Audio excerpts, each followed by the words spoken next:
Bom, pessoal, bom dia, boa tarde, boa noite para vocês, né? Esse aqui vai ser um vídeo bem rápido, na verdade, sobre o processo de síntese proteica. Então, a gente vai entender um pouco mais como que funciona, né, toda essa maquinaria, né, que vai realmente ser utilizada para produção de proteínas nas nossas células, ok?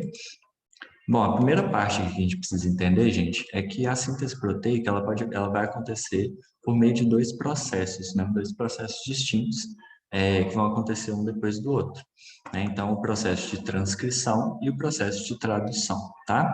O processo de transcrição ele vai acontecer primeiro, né? Depois acontece o processo de tradução com o RNA mensageiro que vai ser utilizado, que vai ser formado, né, a partir da transcrição, tá? A transcrição ela pode ser uma transcrição direta ou uma transcrição reversa. No caso, a transcrição reversa, né, ela vai ser um processo mais estudado quando a gente falar de vírus, né, de bactérias. Então, a gente vai falar um pouco mais, né, e principalmente da transcrição direta, que é o que acontece no ser humano, tá? Então, vamos seguir. Essa imagem aqui, gente, ela veio para explicar basicamente o que é uma fita codificadora e o que é uma fita molde. Então, a gente já está falando do processo de transcrição, né? No processo de transcrição, a gente utiliza, né, a transcrição direta, a gente utiliza o DNA, a fita de DNA, né, que é uma dupla fita, para realmente formar, então, o RNA mensageiro. A gente vai estudar todos esses processos aí durante esse vídeo, né? E para a gente começar a entender esse processo, é bom a gente entender o que é fita codificadora e o que é fita molde, né? São as duas fitas do DNA que vão ser utilizadas, então, nessa região aqui, para realmente produzir esse RNA mensageiro, né? Fazer parte dessa produção desse RNA mensageiro, né? Que de vermelho a gente tem a fita codificadora e em azul a gente tem a fita molde. A fita molde, ela vai ser aquela fita que as bases nitrogenadas dessa fita vão ser utilizadas, então, como um espelho, né, como um molde para formar, então, o mRNA. Né? Então, a gente pode notar aqui, olha, que você tem três bases nitrogenadas aqui no início, né? Então, adenina, timina e guanina, né? E aqui no RNA mensageiro formado, a gente vai ter, então, a uracila, a adenina e a citosina, que são correspondentes aqui, né, que vão parear, cada uma dessas bases pareia com a base ali da outra fita, né?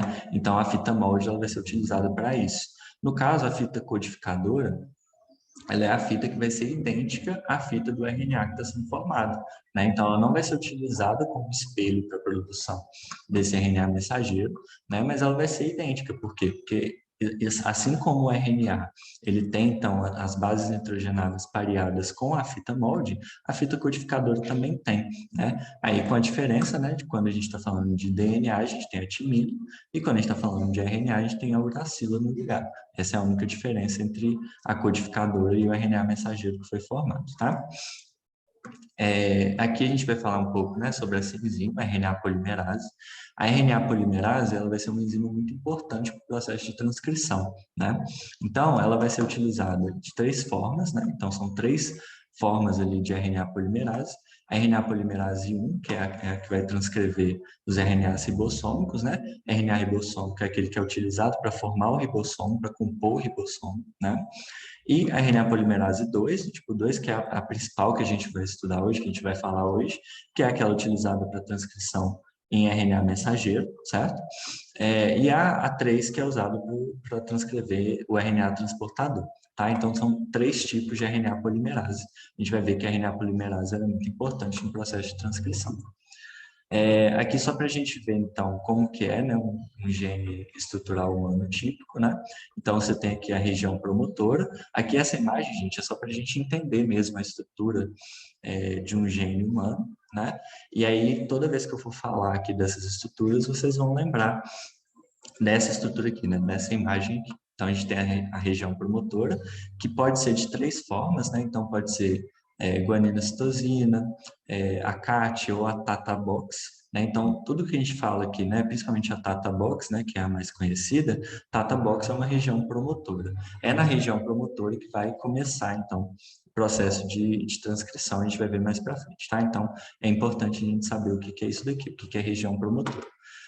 Além disso, você tem os exons, certo? Que são essas estruturas aqui que a gente está vendo, exons, e entre eles a gente tem os introns, também vai ser importante para a gente ver depois as modificações pós-transcricionais que vão acontecer também, tá? O gene ali, a gente vai ler ele, né, no sentido 5 linha, 3 linha, tá? E é basicamente isso daqui que a gente precisa ver, tá bom? Então, olha só, a transcrição, gente, ela possui algumas fases, tá? A gente tem a fase de início, a fase de alongamento e a finalização. Na fase de início, né, da transcrição, o que vai acontecer? Você vai ter a formação do que a gente chama de bolha de transcrição, tá? A formação da bolha de transcrição é basicamente a RNA polimerase se acoplando na região promotora, né, dessa fita, certo?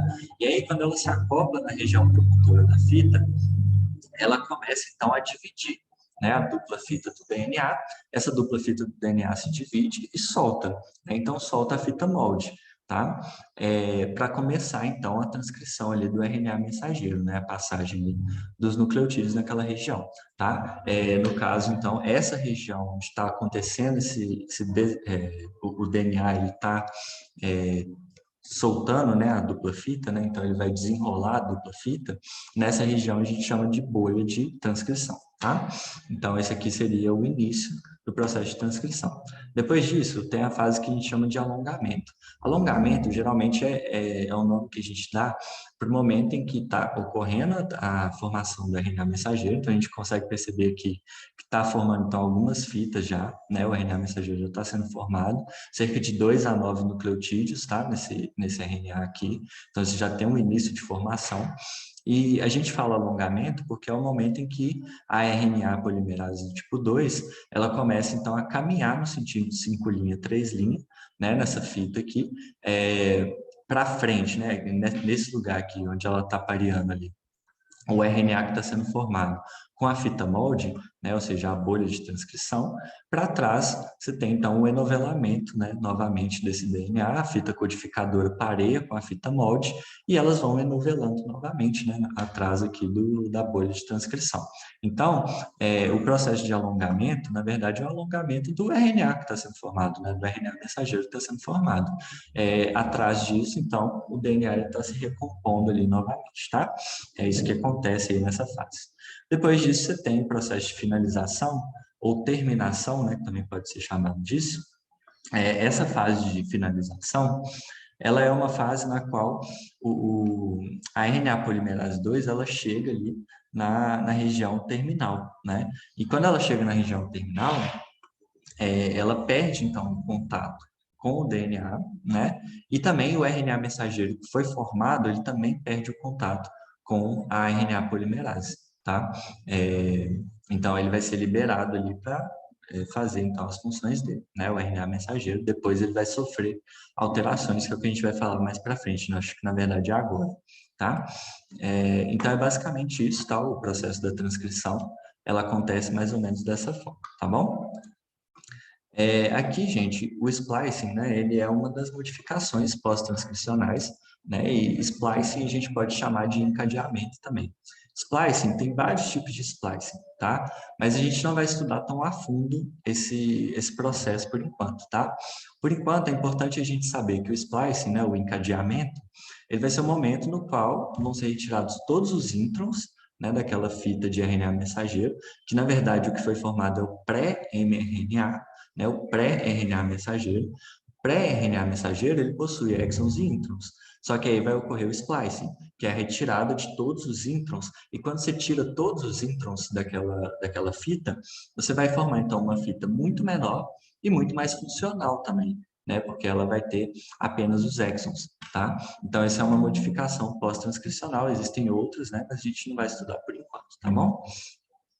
E aqui o processo de tradução, né? Por fim, a gente vai estudar o processo de tradução. Então, você tem, então, na transcrição, a formação do RNA mensageiro, né? E agora esse RNA mensageiro, ele vai participar do processo de tradução com o auxílio de ribossomos, né?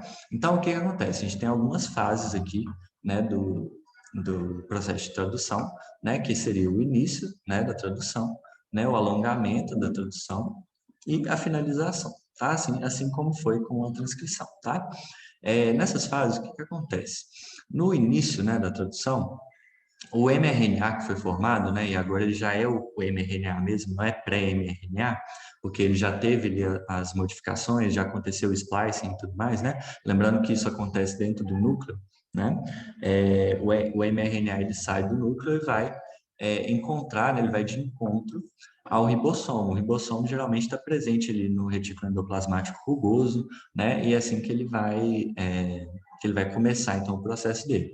Quando ele chega lá no ribossomo, o que vai acontecer? Ele possui, o ribossomo, né, ele possui pequenas subunidades, e essa subunidade, ela vai se ligar a uma região inicial ali, né, do RNA mensageiro, por meio de ligação de hidrogênio, tá? Então, você já começa o contato do ribossomo com o RNA mensageiro. Quando você chega no códon inicial, né, que a gente chama de start códon, que é o AUG, né? AUG é o start códon do RNA mensageiro. Quando o ribossomo e o RNA mensageiro ligam o start códon do RNA mensageiro com a subunidade do ribossomo, então começa a atração, né, que a gente chama de atração, do RNA transportador. Tá? O RNA transportador ele vai trazer um aminoácido, né? Esse aminoácido ele está ativado, né? Um aminoácido ativo por ATP, e esse aminoácido, no caso, né, do AUG, vai ser a metionina, tá? Então, o processo inicial ali da tradução é basicamente o RNA mensageiro, certo?